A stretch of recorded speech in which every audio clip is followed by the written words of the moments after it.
بعد معادلة لا أزعور ولا فرنجية، من يكون المرشح الثالث؟ أين تقع القوات اللبنانية من الحل بالملف الرئاسي؟ ما مصير حوار الرئيس بري بظل رفض المعارضة له؟ كل هذه التفاصيل أناقشها مع عضو الجمهورية القوية النائب جورج عدوان. أهلا وسهلا فيك. أهلا وسهلا فيك. رح أبدأ بالملف الرئاسي، طبعا رح ياخذ جزء كبير من حديثنا، وأسألك عن زيارة لودريان الأخيرة. كنت رافض حضرتك التدخل الفرنسي بالشأن الرئاسي اللبناني، ماذا أبلغتم لودريان بزيارته الأخيرة؟ بعدنا رافضين كل تدخل غير لبناني بالشأن الداخلي اللبناني، لأنه أنا برأيي هيدا استحقاق سيادة بامتياز. لازم اللبنانيين انتخبوا النواب لحتى هن ينقوا رئيس جمهورية. هلأ كتير مهم انه يلي بده يدخل من الخارج يكون تدخله ليمنع دول إذا عم تتدخل. من هون أنا كنت عم أقول للودريان انه من الأفضل انتو بدل ما تكونوا عم تعملوا شغلة بالتنسيق مع إيران، تكونوا عم تطلبوا من إيران ما تتدخل، تتركوا اللبنانيين يقرروا. يلي بينطبق على إيران بينطبق على كل بقية الدول، على أمريكا أو غيرها، لأنه أنا بعتقد هذا شأن سيادة لبناني. طيب، بس اللجنة الخماسية عم بتناقش على هامش الجمعية العمومية الشأن الرئاسي بالجلسة اليوم. ممتاز. أنا نقاشها بتمنى يكون بالمبادئ لعدم التدخل الدولي لحتى لبنان ما يصبح صندوق بريد لهالدول. هالدول شغلتها تحط المبادئ تبع القانون الدولي، انه اتركوا اللبنانيين يقرروا، ما تعملوا لبنان لا ساحة حرب ولا ساحة تتبادلوا فيها الرسائل، ويتركونا كلبنانيين. وأنا بقول البيان اللي عملوه بالماضي بعدم التدخل ممتاز، خلون يكفوا عليه، بس منا شغلتهم هن لا يدخلوا بأسماء ولا يروجوا لأسماء. يعني تعتقد أنه البيان اللي رح يصدر عن الاجتماع الحالي سيكون شبيه بالبيانات السابقة، أو قد يخرق بطرح جديد؟ أنا بتمنى ما يخرق، يضل مثل الماضي، لأنه ما فيك تكوني سيادة باتجاه وغير سيادية باتجاه تاني. طيب، بس إذا بداخل مش قادرين يتفقوا على رئيس، أكبر مين قال إنه مين قال أكبر قاعدة شعبية القوات اللبنانية، وفعلا مش قادرين تجيبوا رئيس؟ مش مزبوط. رح أقول لك ليه. ما لحد هلأ ما طبقنا الدستور. لو جينا نعملنا انتخابات بدورات متعددة، ساعتها إذا وصلنا إلى طريق مسدود منشوف. بس لحد هلأ ما عملنا ولا مرة إلا اجتماع واحد، وكانوا ينسحبوا منه من الدورة الثانية. نحن اللي عم نطالب فيه إنه يكون في دورات متعددة، هي اللي بتعطي فرص لمرشح ليوصل لل 65 صوت. وأنا برأيي بالمرة الأخيرة بحزيران لو صار دورة تانية كان أزعور أخذ 65 صوت.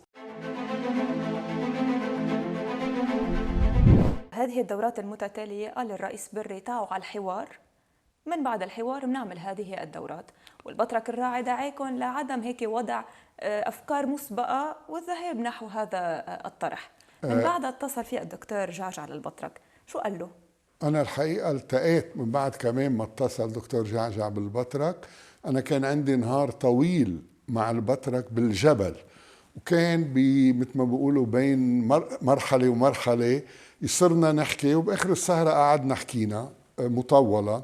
غبطة البطريرك ما قصد هذا الحوار اللي عم ينحكى عنه، حكي انه في حال بده يصير اي حوار شو هن شروطه، ولكنه ما داعي للحوار. والبرهان تصريح يتيم عمله نهار احد وما عاد فات بهالموضوع، وقت اللي في دستور واضح، وقت اللي في دستور بحدد كيف لازم تصير الامور. ما لازم نخلق سابقات جديدة. نحن إذا رحنا على الحوار منكون عم نعمل شغلة لا دستورية، وعم نيجي نقول كل ما بدكم تنتخبوا رئيس أو غير رئيس تقعدوا على الطاولة احكوا لشو الدستور ولشو محدد بأي نصاب بتصير الأمور وكيف بتصير. باتت المعادلة حاليا لا أزعور مرشحكم ولا فرنجية. هيك. من هو المرشح الثالث الذي قد يرضي الطرفين؟ خليني أقول لك أولا، نحن عم نقول هيك، الثنائي الشيعي بعد ما غير. بس الثنائي الشيعي بختام زيارته كانت هي صحيح المحصلة. لودريان كان واضح جدا انه هلا اجى الوقت تنتقلوا لشيء غير الترشيحات. لا، انما من بعد ما راح لودريان اجى الثنائي الشيعي عمل خطوات بتدل انه هو بعده متوقف عند الوزير فرنجية وهو ما غير، وانا برأيي لليوم ما غير وما حيغير.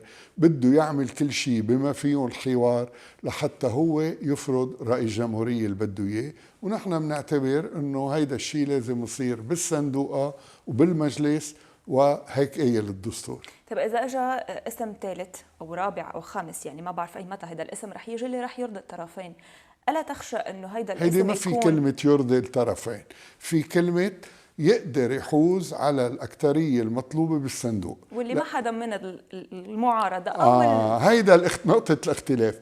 نحن نقول إذا صار دورات متعددة قادرين نوصل، الفريق الآخر ما بيعمل دورات متعددة إلا ما يبكر التصويت. هذا الفرق. يعني لا تخشى أن يصل رئيس قد يملي هيك ضمانات مبطنة لحزب الله، الأمر اللي بترفضه أو اللي بتخشى المعارضة؟ لو بده يوصل، كان لو بدها تشتي غيمت، كان بهالسنة جربوا كل الوسائل ما قدروا، وبالتالي لا، أنا مطمئن إنه ما فيه نوصل ل 65 صوت.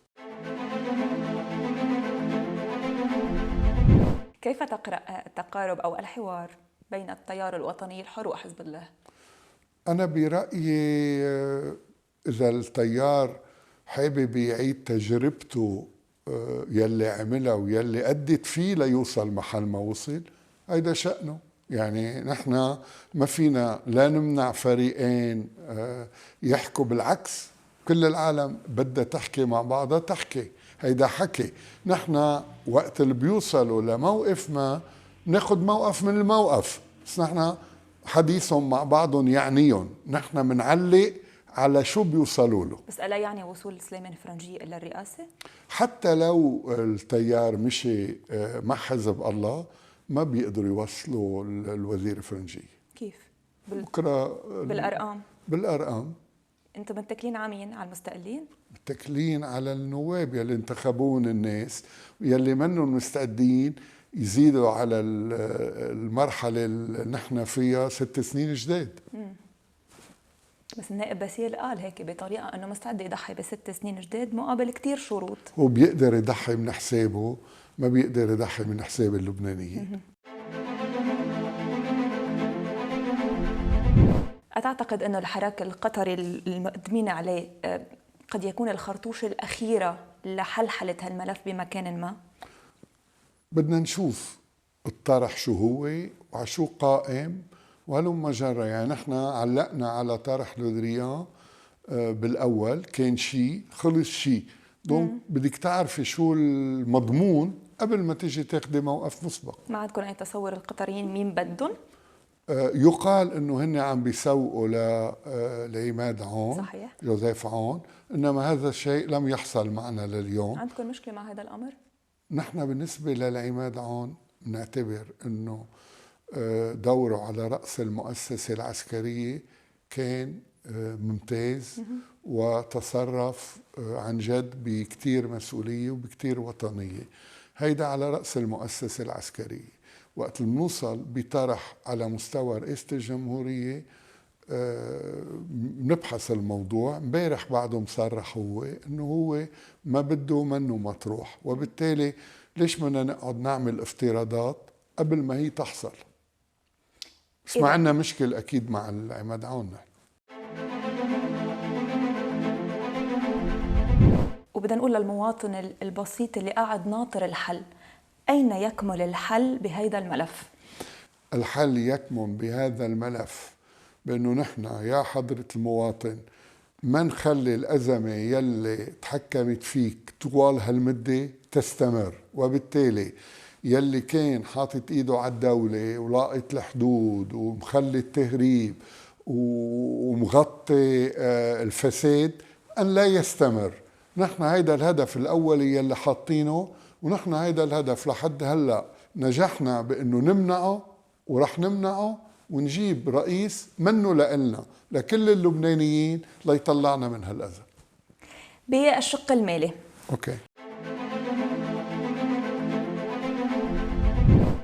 إذا بدي أسألك عن لقاءاتك مع صندوق النقد الدولي المتكررة والعديدة، نعم، فينا ننعي هالاتفاق بقى؟ خليني أقول لك، بدنا نميز بين الاتفاق مع صندوق النقد ومحتوى الاتفاق. يعني نحن مع اتفاق مع صندوق النقد، بس نحن مش مع المحتوى يلي الحكومة طرحته على صندوق النقد. ورح أقول الفرق. المحتوى تبع الحكومات وهالحكومة يلي طرحوه على صندوق النقد بيقضي بشطب الودائع ووضع زيح على المسؤوليات الماضية بالمستقبل. يعني نسفر العداد وننطلق وكأن شيئا لم يكن.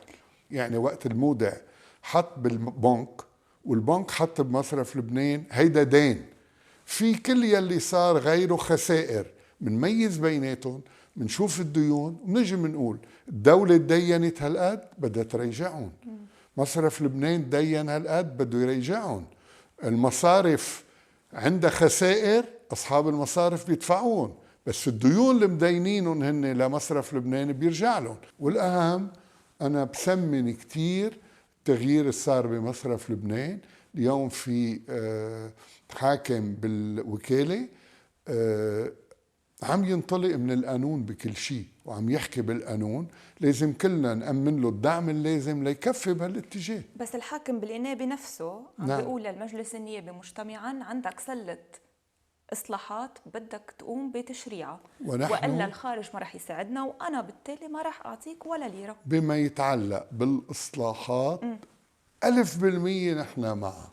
بما يتعلق ببعض القوانين المرتبطة بالودائع هي موضوع نقاش. اسمح لي، القوات اللبنانية ما عم تحضر جلسات تشريعية باعتبار أنه المجلس النيابي الحالي حصرا لازم يتجند لانتخاب رئيس. هذا غير موضوع. رح أقول لك ليه. رح أقول لك هيدا موضوع دستوري ما له علاقة بالقوانين الإصلاحية أو غير إصلاحية.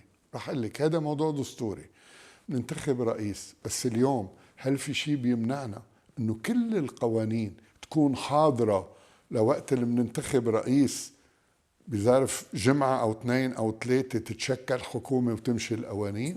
ما هلأ الدولة، خليني أقول لك شغلة، المشكلة مش مشكلة قوانين، مشكلة تطبيق قوانين. وإذا طالت فترة الفراغ الرئاسي بننطر تيجي الرئيس.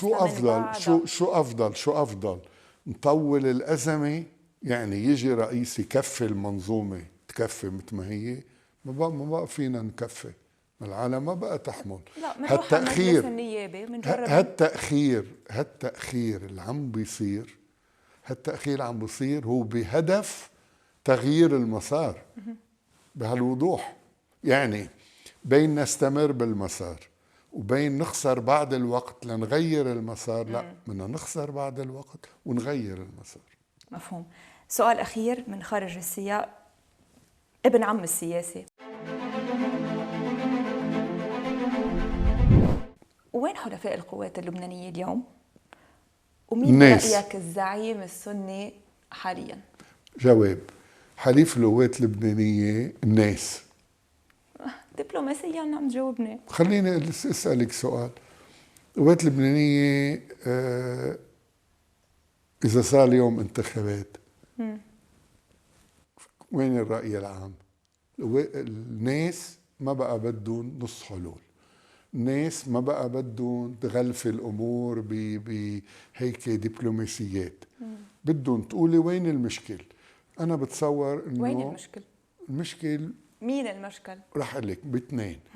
المشكل بسلاح حزب الله يلي مانع تقوم الدولة، والمشكل بمنظومة حزب الله جزء منها بالفائض القوة اللي عنده إياه صاير يلي صاير. اليوم ما عليه، عملتي أهم قوانين.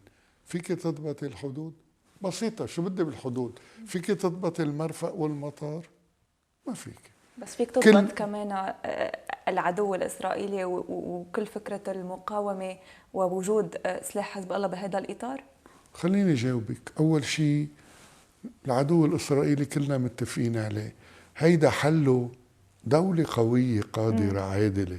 هيدا مش حله فريق بالدولة. نعمل دولة قادرة قوية وكلنا ساعتها مع هالدولة ضد أي اعتداء، وأكيد ضد العدو الإسرائيلي. بس بده يكون في دولة. هاي الدولة هرت لأنه نشأ بقلبها دويلة سيطرت عليها. هيدا هو الوضع، ما نصارح الناس، لأنه برات هيك ما في حلول. الزعيم السني؟ نعم، الزعيم السني. زعيم السنة يعود للسنة انه هن يطلعوا الزعيم السني، وانا متأكد انه السنة قادرين وعندهم ما يكفي من الوعي لهن يرجعوا يختاروا الزعيم يلي بيريدوه. أنا بتشكرك شكرا كتير سعادة النائب جورج عدوان. شكرا لك.